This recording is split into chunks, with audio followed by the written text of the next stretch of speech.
Salut, bon alors si vous me suivez sur Instagram, vous avez vu passer... Salut, bon alors si vous me suivez sur Instagram, vous savez déjà qu'avec Ben on a fêté nos 1 an ensemble cette semaine. Ça m'était pas arrivé depuis très longtemps. Bref, ça fait 1 an qu'on est ensemble, mais ça fait aussi 8 mois qu'on vit ensemble. Et vu que j'avais fait une vidéo sur être célibataire, puis ensuite sur être en couple, pourquoi pas faire une vidéo sur vivre en couple? Et crois-moi, vivre en couple, c'est pas une mince affaire. Surtout avec lui. Je l'aime, hein, mais c'est sportif. En premier, c'est un énorme avantage, peut-être le plus gros d'ailleurs, c'est qu'on peut se partager les tâches ménagères. Yes! Et tout le monde sait à quel point c'est chiant les tâches ménagères. Je sais que t'as pas envie, mais c'est ménage. Tu fais les poussières, je fais les vitres. Non, on verra après. Tu fais les poussières, je fais les vitres, et on se répartit après la serpillière et l'aspirateur. Et tu ne vas pas glander sur le canapé, c'est compris? Oui, j'ai faim, toi. Allez. Vivre en couple, c'est aussi avoir la possibilité de vivre dans un appartement plus grand, parce que quand t'es célibataire, hein, on s'entend, tu prends plus petit parce que ça va vite te coûter très cher, alors que quand t'es en couple, t'as 2 fois plus d'argent, donc 2 fois plus grand, ou du moins plus ou moins, parce que selon les villes...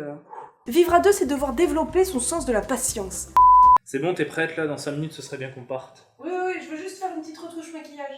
Je foutrais de la retouche, moi. 1 hour later. Ça y est, je suis prête. Ah bah t'es pas prêt. Oh non, moi je vais t'attendre maintenant. C'est pas moi. En toute honnêteté, chez nous, ça pourrait être l'inverse. C'est aussi devenir expert en compromis. Qu'est-ce qu'on regarde ce soir? Moi je serais chaud pour les visiteurs. Les visiteurs. Ouais, ils passent sur la une. Vas-y, classique là, ça passe. Ok, on regarde les visiteurs, mais après on regarde Coup de foudre à Notting Hill. S'il y a pas ça, il y a pas les visiteurs. Ouais. Je t'aime.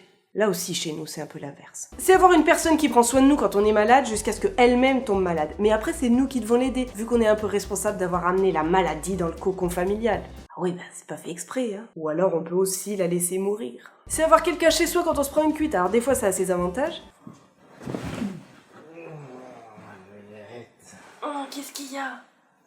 Oh, tu sens l'alcool. Non. Tu veux de l'eau, un cachet, quelque chose? Un burger? J'irai pas te faire un burger, mais je peux te donner de l'eau et un cachet. Tu vas avoir mal à la tête sinon demain. Je vais te chercher ça. Bouge pas. T'es trop gentil. Je sais. Mais des fois, pas du tout. Belette. Oh, tu fais vraiment chier, hein. T'es encore rentré bourré. Oh non, t'es relou. Moi je t'aime. J'en ai marre de tes potes.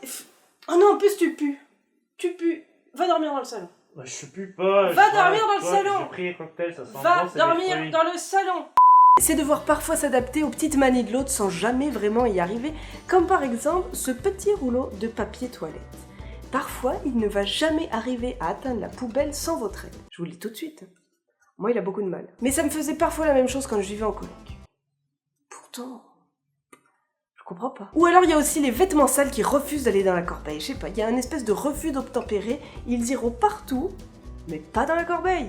En toute honnêteté, je laisse traîner des vêtements, mais ceux que je laisse traîner, c'est ceux que je peux remettre, alors que ceux vraiment qui doivent être lavés, je les mets dans la corbeille. J'ai peut-être beaucoup de vêtements, mais finalement, je les ai bien éduqués. C'est aussi vivre plein de petites premières fois, la première visite d'appartement, le premier emménagement, la première nuit dans notre lit, le premier repas et le premier P.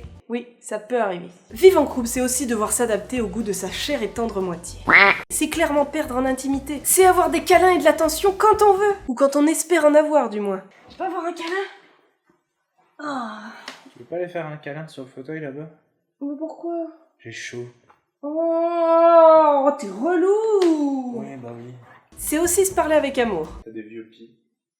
T'as vu les tiens? Ils cache. sont centenaires. En plus, mais regarde, je me chope les kraken à côté de ma tête. C'est dégueulasse. Non mais, cache-les. Plus loin. Oh non, j'aime toutes les parties de toi, mais celle-ci, c'est celle que j'aime le moins. Rien, je te regarde, je suis amoureux. J'ai des palpitations.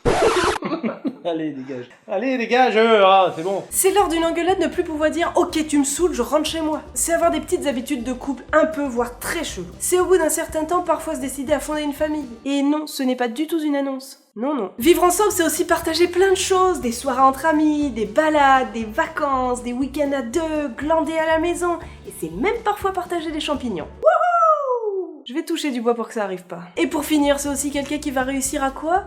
À te faire prendre un animal de compagnie. Oui, parce qu'il était pas du tout prévu au programme dans ma tête. Pas du tout. Mais finalement, hein? On t'échangerait pour rien au monde, hein? Oh, ma grosse bédaine. Ma grosse pédale. En tout cas pour ma part, j'adore vivre en couple. Si c'est aussi votre cas, n'hésitez pas à partager cette vidéo. Vous pouvez aussi me dire ce que ça représente pour vous dans les commentaires. Sur ce, je vous dis à samedi prochain pour une nouvelle vidéo. En attendant, n'hésitez pas à mettre un petit pouce bleu si vous l'avez aimé. N'hésitez pas à me retrouver sur mes différents réseaux sociaux. Et comme je le dis à chaque fois, vous pouvez vous abonner. Allez, bisous bisous. Non, faut bien l'avouer, pour les tâches ménagères, c'est pratique.